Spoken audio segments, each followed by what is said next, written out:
Koncepti im është ky që me çka kam lexuar, me çka kam kuptuar me aq njohurisa modeste që un kam në këtë fushë, di them që ne nuk kemi mësuar asgjë nga Ukraina, do të kishim mësuar shumë nga lufta në Ukrainë, jo nga Ukraina, por lufta në Ukrainë, që ka të bëjë me teknikat e luftës dhe asaj që ti ke avantazh.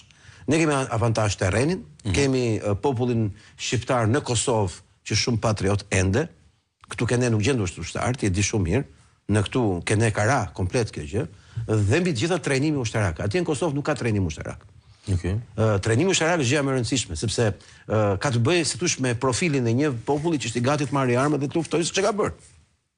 Pra, ne nuk jemi i japim. E dyta, lufta është mbrojtëse. Në luftën mbrojtëse ty duhen disa armë specifike, që janë armët kundërerore, armët kundër dron, mbi të gjitha dhe artilleria e lehtë, që ka të bëjë edhe me aftësinë për ta menaxhuar dhe për ta. Kam përshtypjen se po shkojmë shumë në një drejtim ushtarak për përgatitjen se sa për skemat. Tani unë do shkoj ke Vučići se këtu është problemi.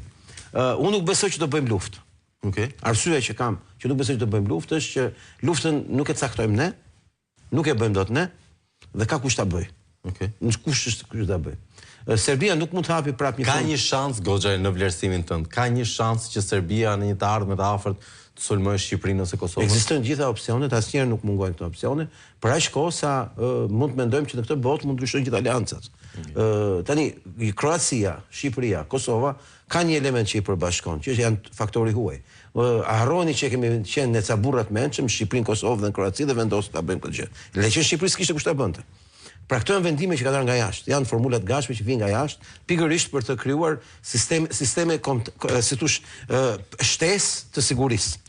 Dhe këtu kjo aleancë është një aleancë perëndimore. Kjo është asnjë dyshim.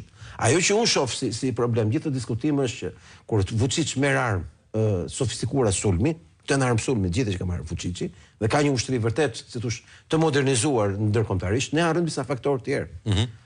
Faktori A është fakti që Shqipëria ka kaluar gjithë industrinë ushtarake dhe gjithë kapacitetin ushtarak e Izraelit.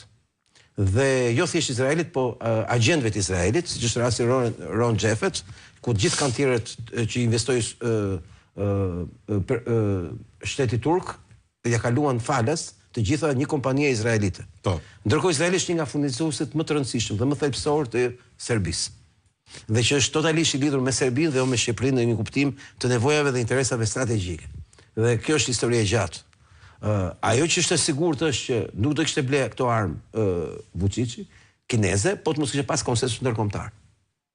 Ti themi ca gjëra se ç'janë. Serbia ka furnizuar Ukrainën me armatim, me municion. Dhe këto janë lorat e mëdha që luajnë gjithkohës, pavarësisht zotëria mendojnë që është me rusët e tjerë. Rusët e kanë bë hasha Serbinë në një kuptim. Në kuptimin e perspektivës dhe të rajoneve Donbas që përdorin precedentin e Kosovës për legjitimim. Pra Rusi në fund fare, pavarësisht si e shohim ne, do të përdori rastin e Kosovës si rast për të legjitimuar vetveten. Dhe këtu është i humburi Serbia dhe mos e harrojmë që Rusia kishte 3 vjet që e dinte që Serbia furnizonte Ukrainën dhe megjithatë e nxori vetëm ditën që i duhesh argumenti i Donbasit, kështu tha Serbia na ka shitur, na ka vrarë fëmijët me armët e veta etj. Pra nuk është kjo geopolitika e standarde klasike që ne kemi me qef Serbi dhe Rusi dhe ne me Gjermanin apo ne me Amerikanin. Ka ndryshuar shumë gjëra dhe ne jemi të tradhtuar si shtet në Shqipëri, pasi ne kemi shkatruar totalisht kapacitetin ushtarak dhe jemi në shërbim të Serbisë.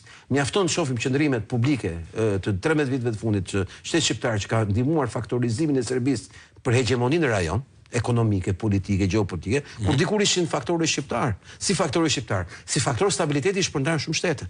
Pra ne luam një rol në para Ramës, një rol që të gjithë faktorët e coptuar shqiptar në rajon përbënin një element shtetformues pozitiv që gjithë ndërkombëtarët i jepshin vlerë dhe thoshin që pa shqiptarët nuk ka ne kemi dalë jashtë loje komplet. Dhe fajin nuk e ka vetëm ky Joni, e ka dhe ai atyre që është kryeministri i tyre. Ti e di që ndërmjet